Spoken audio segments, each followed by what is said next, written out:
Hello dear student, स्वागत है आपका आपके YouTube channel my science academy पर। डियर स्टूडेंट्स, हम देख रहे हैं बीएससी पार्ट फर्स्ट ईयर की ऑर्गेनिक केमिस्ट्री की फर्स्ट यूनिट, जिसका नाम है मैकेनिज्म ऑफ ऑर्गेनिक रिएक्शन। आज हम उसका देखेंगे लेक्चर नंबर 14, जिसमें हम डिस्कशन करेंगे कि determine mechanism of organic reaction. ठीक है, अभिक्रियाओं की क्रियाविधि को क्या करेंगे, निर्धारित करेंगे, जिसमें हमने दो मेथड पढ़ लिए थे। दोनों के दोनों इंपॉर्टेंट है दोस्तों।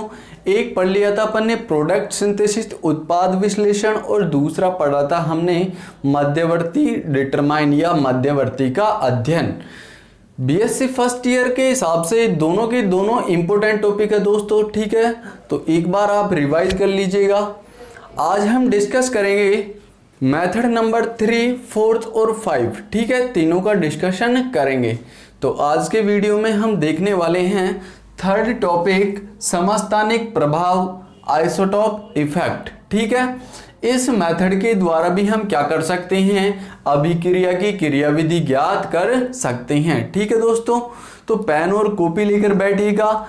यदि आपको किसी भी टॉपिक से रिलेटेड कोई भी प्रॉब्लम हो तो आप हमारे कमेंट बॉक्स में लिख सकते हो। ठीक है, तो स्टार्ट करते हैं हम समस्थानिक प्रभाव। सबसे पहले तो ये होता क्या है ये देख लेते हैं दोस्तों। थ्योरेटिकल रूप से यदि मैं आपको बताऊं तो यह एक अभिक्रिया की क्रियाविधि ज्ञात करने की सबसे उत्तम विधि है। ठीक है, इस विधि के द्वारा हम कई कार्बनिक अभिक्रियाओं की क्रियाविधि ज्ञात कर चुके हैं। ठीक है, सबसे पहले बात करें तो ये विधि इस तथ्य पर आधारित है कि एक तत्व के भिन्न भिन्न समस्थानिकों का जो रासायनिक व्यवहार है वो बिल्कुल समान होता है, लेकिन उनके द्रव्यमान भिन्न भिन्न होने के कारण ही या द्रव्यमान भिन्न भिन्न होने के साथ ही अभिक्रिया वेग में क्या आ जाती है, कमी आ जाती है। ठीक है, यदि भारी समस्थानिक का उपयोग उसी बंध के लिए कर लिया जाए जो बंध टूट रहा है तो वेग निर्धारित पद में क्या हो जाती है, अभिक्रिया वेग में कमी हो जाती है। ठीक है, जैसे एग्जाम्पल से समझते हैं हम। सबसे पहले यहां पर एग्जाम्पल लेते हैं हम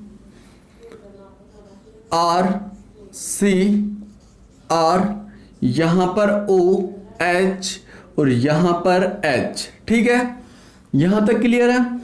यहां पर देखो ये क्या होगा, इसका ऑक्सीडेशन करेंगे तो यहां पर इसकी प्रेजेंस में करेंगे कॉपर 573 केल्विन टेम्परेचर पर करेंगे तो क्या होता है, इस समूह से हमें प्राप्त होता है C double bond O R। कहने का मतलब हमें क्या प्राप्त होता है, कीटोन प्राप्त होता है। ठीक है, अब यहां पर क्या हुआ, इस बॉन्ड का क्लीवेज हुआ और इस बॉन्ड का क्या हुआ, क्लीवेज हुआ। ठीक है, तो अब बात आती है कि इस अभिक्रिया में क्या होता है, CH बॉन्ड का विखंडन होता है। तो यहां पर देखिएगा क्या होता है, CH और CD बंध का विखंडन। यदि मैं बात करूं एक और एग्जाम्पल की तो यहां पर देख सकते हैं, इसी की तुलना करें तो हम यहां पर RCOH, यहां पर R और यहां पर इसका समस्थानिक ले ले हाइड्रोजन का, क्या समस्थानिक ले ले, ड्यूटेरियम। तो यहां पर भी क्या होगा, वही प्रेजेंस होगी हमारी 573 केल्विन। तो यहां पर भी ये बॉन्ड ब्रेक होगा। ठीक है, यहां पर भी वापस से फॉर्मेशन किसका होगा, वही कीटोन का फॉर्मेशन होगा। लेकिन अब इस अभिक्रिया में बंध विखंडन किस किस का होता है, KH और KD का।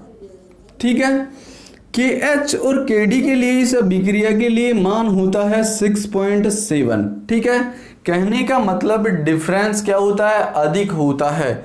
यदि हम CH बॉन्ड और क्या करें, CD बॉन्ड का क्लीवेज करें तो डिफरेंस KH अपॉन KD का मान आता है 6.7 का डिफरेंस आता है। इसे तो हम बोलते हैं प्राथमिक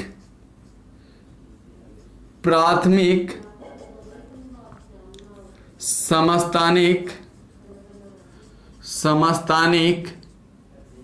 प्रभाव। ठीक है, आप इस एग्जाम्पल के द्वारा समझा सकते हो कि प्राथमिक समस्थानिक प्रभाव होता क्या है। होता क्या है कि यदि यहां पर क्या देखें हमने, एक ही तत्व के भिन्न भिन्न समस्थानिकों का रासायनिक व्यवहार तो क्या होता है, समान होता है, लेकिन उनका जो क्या होता है द्रव्यमान वो क्या होता है, भिन्न भिन्न होता है। अब हम बात करें इस हाइड्रोजन की जगह हम इसका भारी समस्थानिक यूज कर लें, ये क्या ले लें, हम ड्यूटेरियम ले लें, तो क्या होता है, और ये इस बॉन्ड का क्या हो, क्लीवेज हो, तो इसके इस अभिक्रिया के वेग में क्या हो जाती है, कमी हो जाती है, जिसके कारण ही क्या होता है, KH अपॉन KD का मान क्या होता है, 6.7 होता है। यदि हम सेकंड समस्थानिक प्रभाव की बात करें तो सेकंड समस्थानिक प्रभाव क्या कहता है कि यदि भारी समस्थानिक टूटने वाले बॉन्ड के पास वाले परमाणु पर उपस्थित हो तो अभिक्रिया के वेग में तुलनात्मक रूप से कमी आती है। कहने का मतलब बहुत ही कम कमी आती है। इसको ही हम क्या कहते हैं, सेकंड आइसोटोप इफेक्ट। किस प्रकार से, एग्जाम्पल से समझते हैं। सेकंड के लिए भी हम यहां पर इनके एग्जाम्पल ही इंपॉर्टेंट है, ध्यान रखना। सेकंड की बात करें तो हम यहां पर द्वितीयक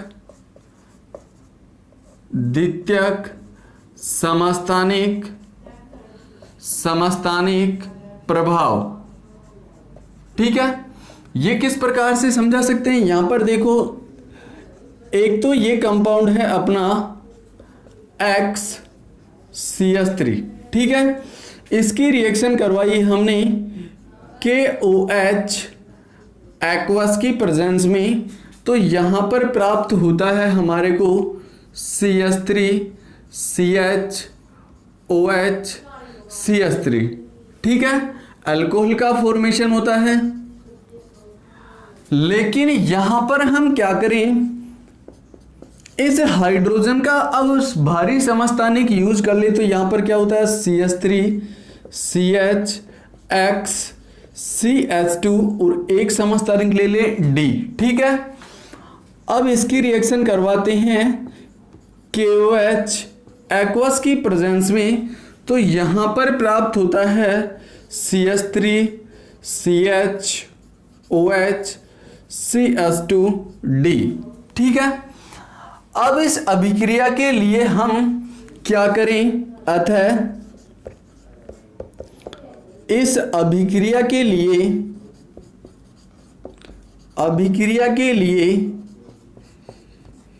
KH अपॉन KD क्या होगा, 1.1 होता है। बहुत ही कमी आती है किसमें, अभिक्रिया के वेग में। क्यों, क्योंकि यहां पर अब जो ये भारी समस्थानिक है वो टूटने वाले बॉन्ड के क्या है, पास वाले कार्बन पर उपस्थित है, इसलिए इसकी अभिक्रिया के वेग में बहुत ही कम कमी होगी। इसीलिए हम इसे क्या कहते हैं, द्वितीयक समस्थानिक प्रभाव। ठीक है, समझ में आ गया। इंपॉर्टेंट बात यही है यहां पर कि इस द्वितीयक समस्थानिक प्रभाव में तो ये होता है, और प्राथमिक समस्थानिक की बात करें तो यहाँ पर डिफरेंस का मान क्या होता है, 6.7 होता है। दोनों के दोनों इंपॉर्टेंट है, यहाँ तक समझ में आ गया होगा। ठीक है, स्क्रीनशॉट ले लीजिएगा। फिर चलते हैं हम नेक्स्ट टॉपिक की तरफ।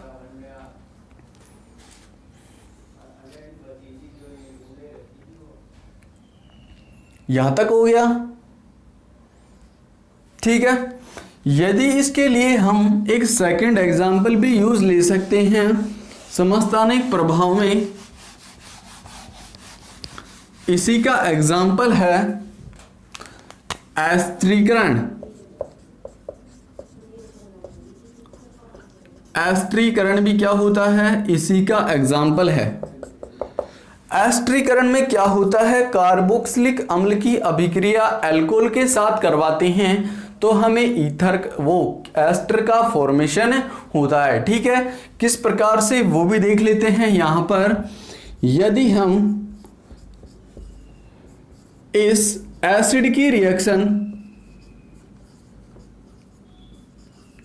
अल्कोहल के साथ करवाते हैं तो यहां पर प्राप्त होता है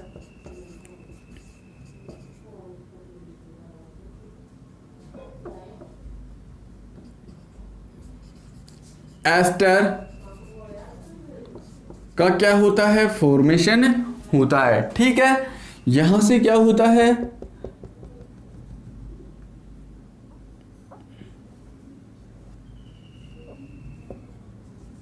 ये बॉन्ड ब्रेक होता है। ठीक है, कहने का मतलब OH बॉन्ड क्या होता है, ब्रेक होता है। ये हो गया हमारा एसिड और ये हो गया अल्कोहल। ठीक है, दोनों की रिएक्शन से एस्टर का फॉर्मेशन होता है, इसीलिए इसे क्या कहते हैं, एस्ट्रीकरण कहते हैं। समस्थानिक प्रभाव में भी इसका एग्जाम्पल आप ले सकते हो। ठीक है, इसके बाद हम चलते हैं नेक्स्ट मेथड की तरफ। अभिक्रिया की क्रियाविधि ज्ञात करने का फोर्थ मेथड, चौथा मेथड है इसकी गतिकी का अध्ययन। ठीक है, इसे बोलते हैं काइनेटिक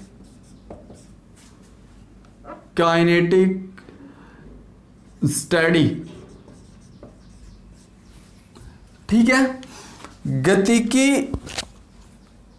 के अध्ययन मेथड द्वारा भी हम क्या कर सकते हैं, अभिक्रिया की क्रियाविधि भी ज्ञात कर सकते हैं।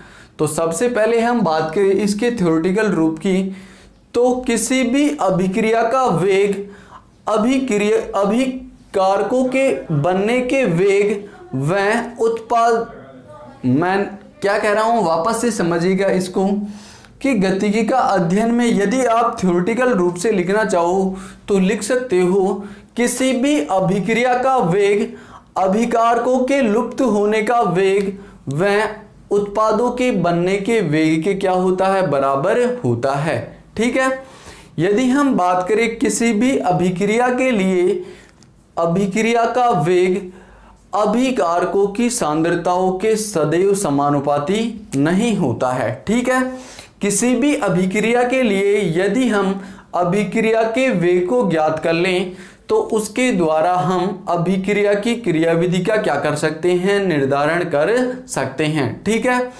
सबसे पहले हम बात करें इस टॉपिक के अंदर, तो यहां पर हम एग्जाम्पल के रूप में ले सकते हैं, यदि हम अल्काइल हैलाइड का जलापघटन करें तो यदि द्वितीय कोटि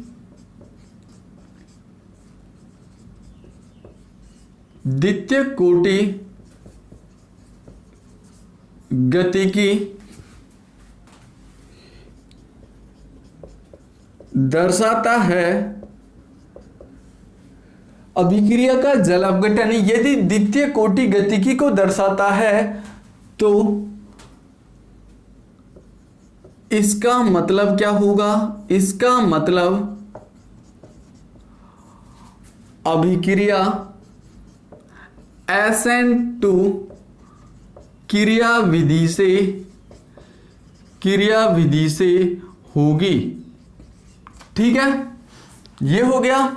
यदि यहां पर जलापघटन क्या दर्शाता है, प्रथम कोटि गतिकी को दर्शाता है, तो अभिक्रिया किसके द्वारा होगी, SN1 क्रियाविधि के द्वारा क्रिया विधि के द्वारा क्या होगी, संपन्न होगी। ठीक है, कहने का मतलब यह है कि एल्किल हैलाइड का जल अपघटन द्वितीय कोटि गतिकी को दर्शाता है, तो इसका मतलब होता है कि अभिक्रिया SN2 क्रिया विधि के द्वारा संपन्न होगी।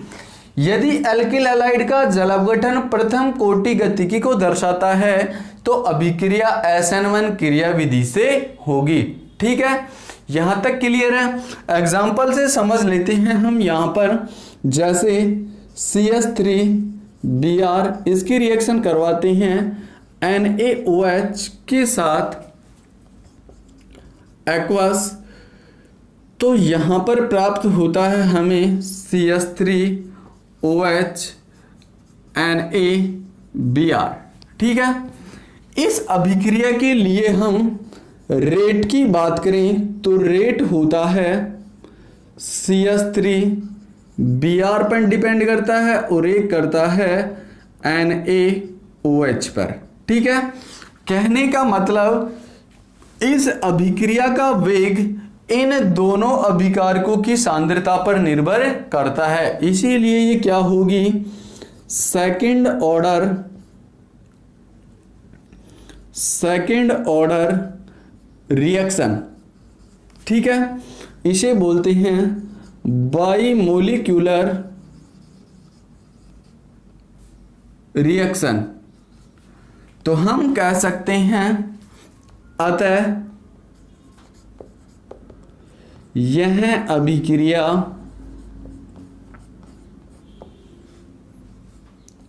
SN2 क्रिया विधि से होगी। ठीक है, यहां तक समझ में आ गया। इसके बाद हम बात करें सेकंड एग्जाम्पल की, तो यहां पर ले सकते हैं हम CH3 का होल 3 CCl इसकी रिएक्शन करवाते हैं हम OH के साथ, तो यहां पर प्राप्त होता है हमें CH3 का होल 3 COH। ठीक है, तो यहां पर बाहर निकलता है, किसका फॉर्मेशन होता है, अल्कोहल का। ठीक है, इस अभिक्रिया के लिए हम बात करें तो इसका अभिक्रिया के लिए होता है रेट, किस पर डिपेंड करता है, ये डिपेंड करता है होल 3 CCl पर। ठीक है, एल्किल हैलाइड पर ही डिपेंड करता है, इसीलिए इसे बोलते हैं प्राइमरी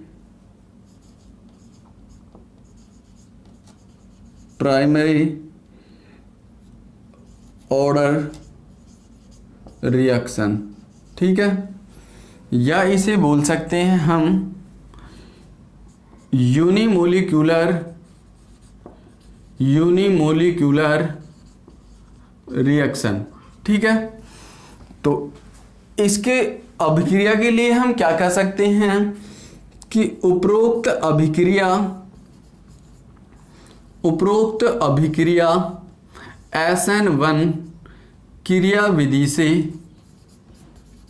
विधि से संपन्न होगी। ठीक है, इस मेथड में क्या करना है, गतिकी मेथड में आपको कहना है कि यदि एल्किल हैलाइड का जल अपघटन करवाते हैं तो द्वितीय कोटि गतिकी दर्शाता है, तो इसका मतलब है कि अभिक्रिया SN1 क्रिया विधि के द्वारा संपन्न होगी। यदि एल्किल हैलाइड का जल अपघटन प्रथम कोटि गतिकी को दर्शाता है तो अभिक्रिया SN1 क्रिया विधि के द्वारा संपन्न होगी। यहाँ पर एग्जाम्पल से हम समझा सकते हैं कि CH3Br की रिएक्शन NaOH के साथ करवाई तो अल्कोहल का फॉर्मेशन हुआ। इस अभिक्रिया में देखा कि हमने कि इस अभिक्रिया के लिए जो रेट है ये डिपेंड करता है एल्किल हैलाइड की कंसंट्रेशन पर और NaOH की कंसंट्रेशन पर। ठीक है, तो इसीलिए हमने कह दिया कि ये अभिक्रिया क्या होगी, सेकंड ऑर्डर रिएक्शन होगी। ठीक है, इसे बाइमोलिक्यूलर रिएक्शन भी बोला जाता है क्योंकि इसमें दो भाग लेते हैं, एक ये वाला और एक ये वाला, दो कंपाउंड भाग लेते हैं। ठीक है, हम कह सकते हैं कि ये अभिक्रिया SN2 मैकेनिज्म के द्वारा प्रोसीड होगी। ठीक है, अब सेकंड एग्जाम्पल की बात आती है कि इस एग्जाम्पल में देखा कि ये इस अभिक्रिया के लिए रेट का मान क्या होता है, इस एल्किल हैलाइड की कंसंट्रेशन पर ही डिपेंड करता है, इसलिए हम क्या कर सकते हैं, प्राइमरी ऑर्डर रिएक्शन। ठीक है, इस रिएक्शन को हम यूनिमोलिकुलर रिएक्शन भी कहते हैं क्योंकि इसमें एल्किल हैलाइड अभिकारक क्या लेता है, भाग लेता है। ठीक है, तो अभिक्रिया SN1 क्रियाविधि के द्वारा प्रोसीड होगी। यहां तक क्लियर है, समझ में आ गया होगा। ठीक है, इसके बाद हम देखते हैं लास्ट मेथड, अभिक्रिया की क्रियाविधि ज्ञात करने का।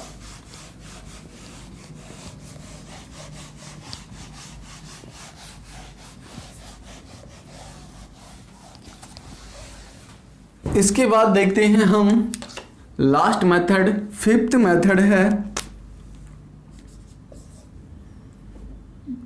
त्रिविम रसायन का अध्ययन। ठीक है, इसे बोलते हैं स्टीरियो केमिस्ट्री। ठीक है, ये भी इंपॉर्टेंट मेथड है अभिक्रिया की क्रियाविधि ज्ञात करने का। सबसे पहले तो हम बात करें कि अभिक्रिया की क्रियाविधि ज्ञात करने में त्रिविम रसायन का भी महत्वपूर्ण योगदान होता है। ठीक है, अभिक्रिया में त्रिविम रसायन का अध्ययन अभिक्रिया की क्रियाविधि ज्ञात करने के संदर्भ में किया जाता है। ठीक है, अब बात करते हैं इसमें कि जो नाभिक स्नेही प्रतिस्थापन अभिक्रिया होती है उसमें जो यदि नाभिक स्नेही प्रतिस्थापन अभिक्रिया में जो कीरेल कार्बन वाला एल्किल हैलाइड हो तो एल्किल हैलाइड क्या हो, कीरेल कार्बन वाला, तो यहां पर क्या होता है कि यदि एल्किल हैलाइड में रेशमीकरण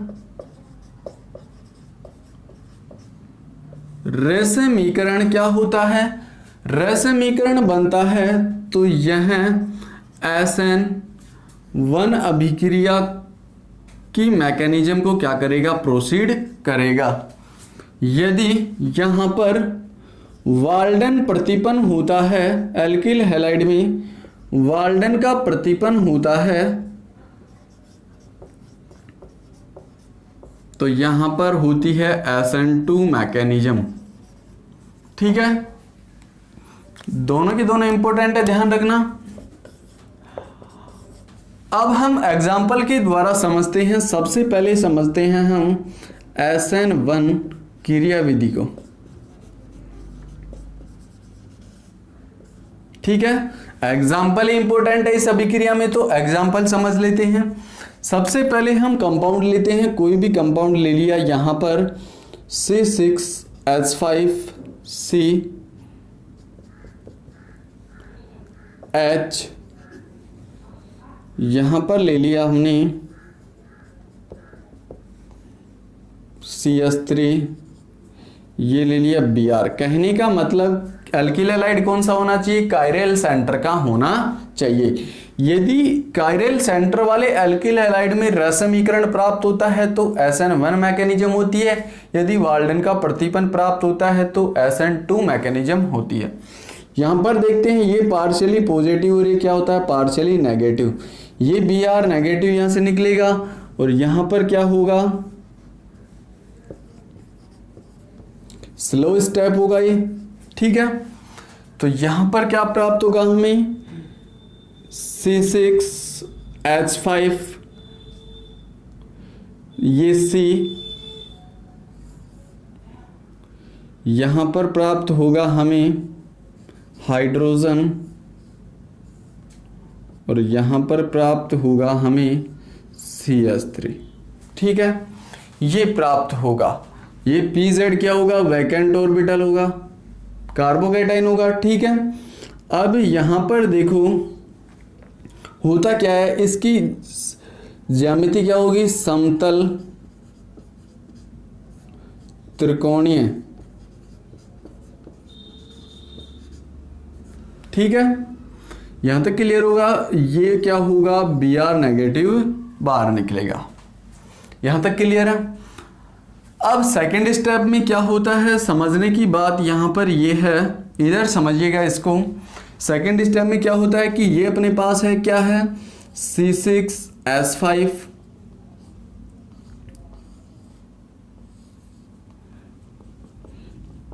ये ऐसे की ऐसे है अपने पास, ये CH3, ठीक है। अब जो इस पर क्या होगा, OH नेगेटिव न्यूक्लियोफाइल का अटैक होगा, वो कहां पर होएगा, ये फ्रंट से भी हो सकता है अटैक, और ये बैक साइड भी क्या हो सकता है, अटैक हो सकता है, ठीक है। दोनों साइड से क्या होगा, अटैक होगा। इसे बोल देता हूं मैं फ्रंट अटैक, इसे बोलता हूं मैं बैक साइड अटैक, ठीक है। अब ये दोनों तरफ इस तरीके से होगा, तो D और L दोनों प्रोडक्ट बनेंगे। किस प्रकार के बनेंगे, यहां पर देखिएगा,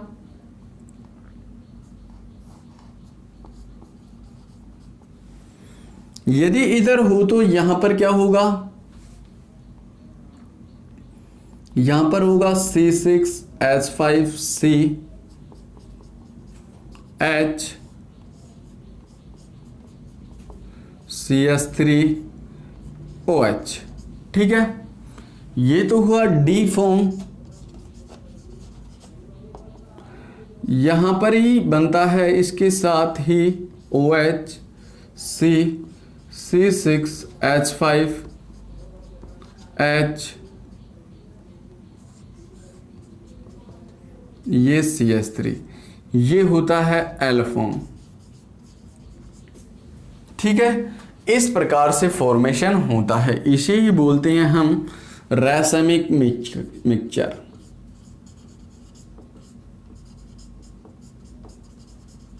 D और L दोनों बनते हैं, ठीक है। तो ये था, ये अभिक्रिया किस विधि से संपन्न होगी, SN1 मैकेनिज्म के द्वारा प्रोसीड होगी। समझ में आ गया यहाँ पर, ठीक है। सबसे पहले क्या करना है, इस हैलाइड का विलोपन करना है और कार्बोकैटायन का फॉर्मेशन करना है। कार्बोकैटायन की यदि हम ज्यामिति देखें तो समतल त्रिकोणीय होती है। इस पे जो न्यूक्लियोफाइल है दोनों तरफ से अटैक कर सकता है, प्लेनर होता है। ये फ्रंट से भी अटैक कर सकता है और बैक साइड से भी अटैक कर सकता है।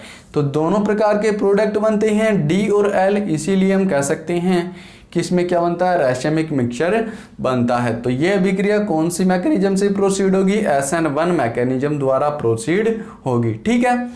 इसके बाद हम बात करते हैं SN2 मैकेनिज्म की। यहां तक क्लियर है, उतार लिया। इसके बाद हम देख लेते हैं सेकंड मैकेनिज्म, SN2 मैकेनिज्म, ठीक है। यहां पर देखते हैं हम SN2 मैकेनिज्म का डिस्कशन कर लेते हैं। सबसे पहले हम एग्जांपल लेते हैं यहां पर C2H5, ठीक है। ये हमारे पास है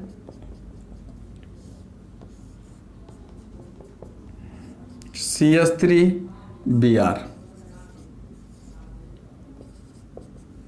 ठीक है।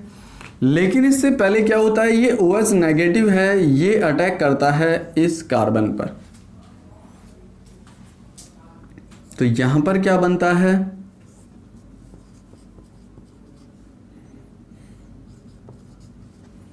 यहां पर बनता है OH ने अटैक किया कार्बन पर और ये बाहर निकला क्या, Br नेगेटिव, ठीक है। ये क्या C2H5 और यहां पर निकला H और यहां पर क्या निकला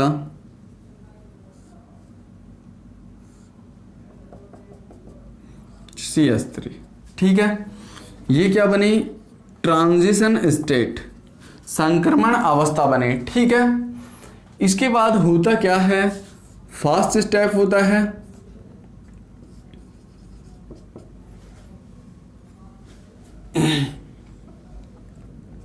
फर्स्ट स्टेप होता है और ये Br अलग निकल जाता है और यहां पर होता क्या है,